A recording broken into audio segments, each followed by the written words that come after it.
Kajian hati. Angkat. Ada yang mau tanya lagi di sini? Silakan angkat tangannya, boleh?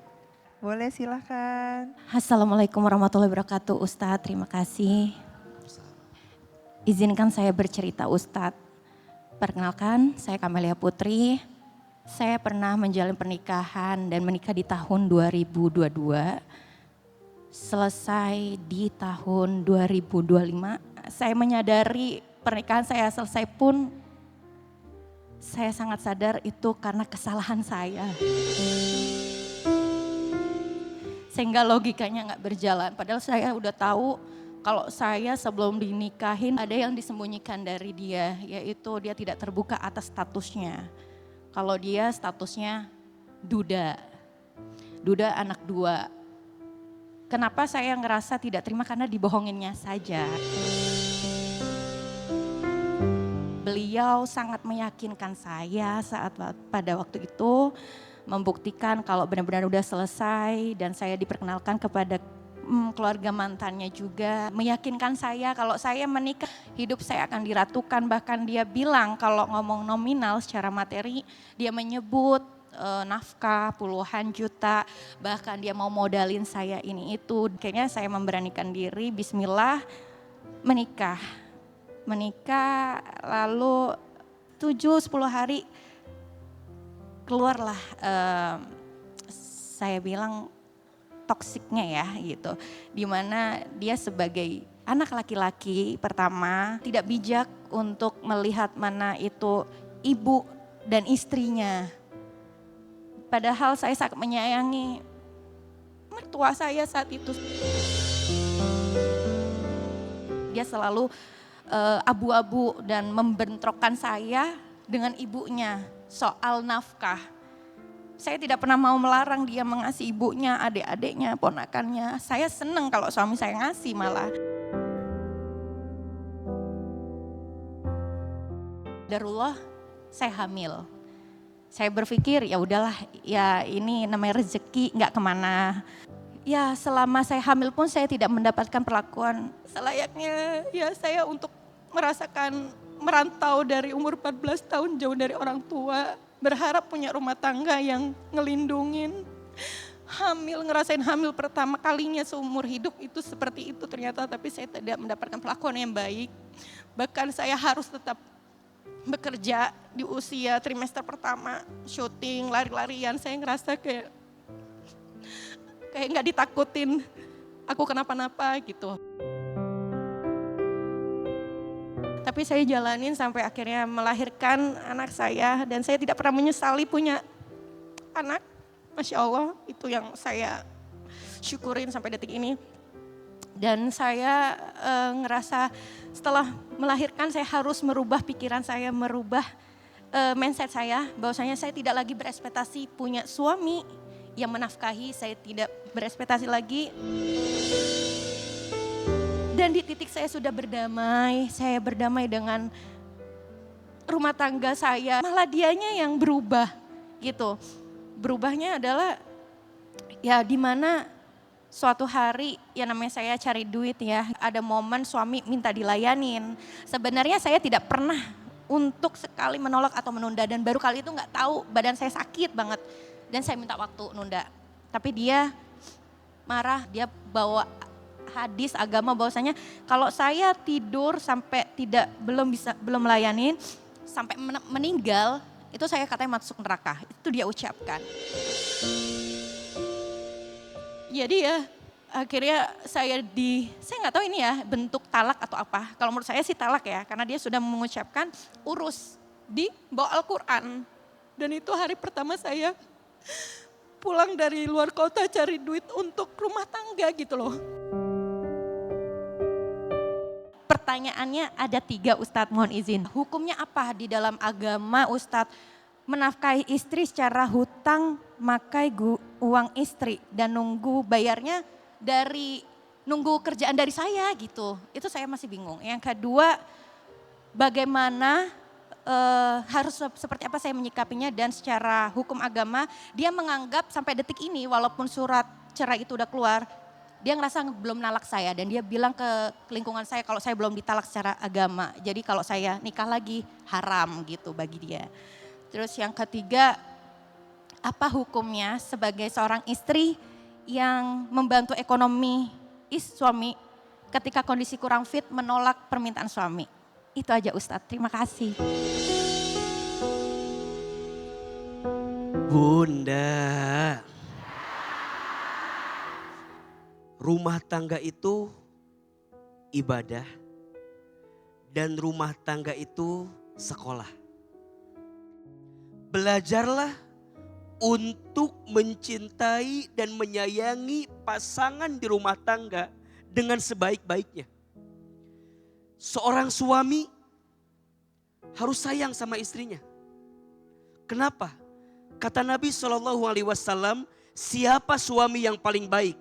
Khairukum li ahlihi wa ana khairukum li ahli. Sebaik-baiknya suami yang paling baik kepada keluarganya.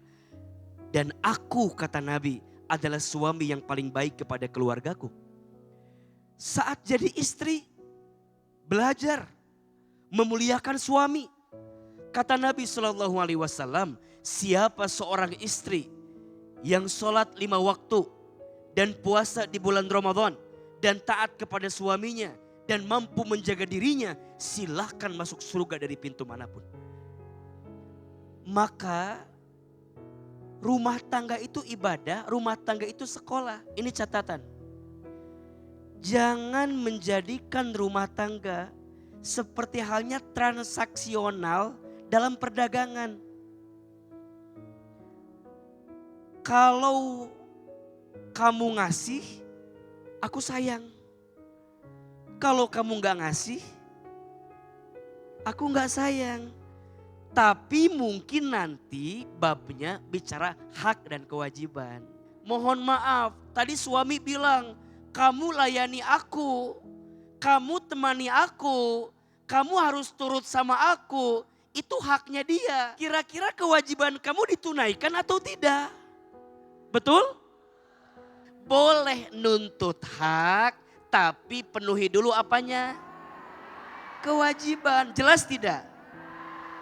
Maka pertanyaan lanjutannya, bagaimana seorang suami yang tidak memberi nafkah kepada istri? Jelas dosa. Cukuplah berdosa seorang suami yang tidak memberi nafkah kepada istrinya. Tapi dilihat lagi, pertanyaannya, tidak memberi atau tidak mencukupi. Jangan-jangan suami udah ngasih, tapi ibu kadang kurang bersyukur. Maka dari awal ada satu kata kuncinya apa? Komunikasi. Rumah tangga itu harus ngobrol, harus komunikasi.